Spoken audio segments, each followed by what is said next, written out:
নমস্কার বন্ধুরা, চলে এলাম রান্নাঘরে। তো আজকে আমাদের ছেলে আমার ছেলে সকালবেলা কি খাবে তাই বানিয়ে দিচ্ছি কম তেলে। তো রবিবার ছুটির দিন, যদিও আজকে ওর কাজ আছে একটু, তো অফিসে গেছে। তো বলে গেল, মা তাড়াতাড়ি তুমি আমার জন্য, এই যে দেখতেই পাচ্ছ, এই যে দেখাচ্ছি তোমাদের, এটা হচ্ছে ব্রাউন রাইস।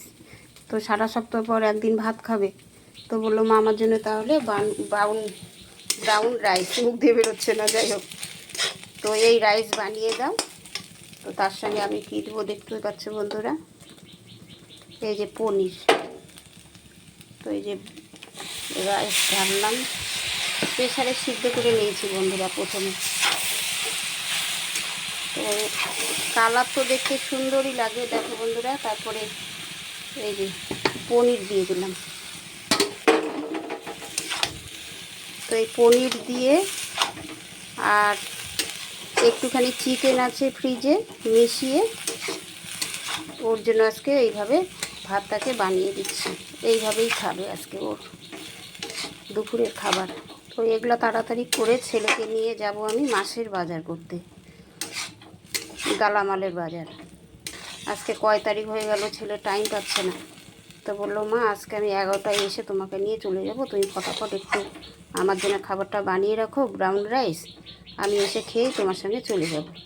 তারপরে দুপুরবেলা এসে আমার জন্য, আমি তো একাই, তোমরা জানো আমার মেয়ে বাড়িতে থাকে না, হাজব্যান্ড বাড়িতে থাকে না, আমি আমার মতো করে একটু মাছের ঝোল করে নেব বন্ধুরা।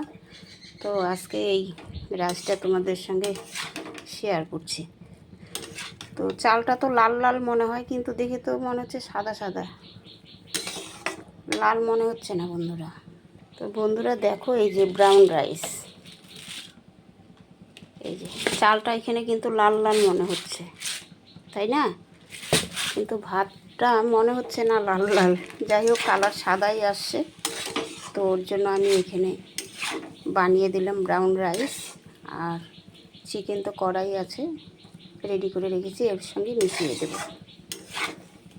তো বন্ধুরা, তোমাদের ব্রাউন রাইস কীরকম লাগলো অবশ্যই কমেন্ট করবে। তোমরা কে কে খাও? অনেকে সুগারের জন্য ব্রাউন রাইস খায়, জানি আমি। তো তোমরা কে কে খাও অবশ্যই কমেন্ট করবে বন্ধুরা। কেমন ভিডিওটা লাগলো অবশ্যই কমেন্ট করবে।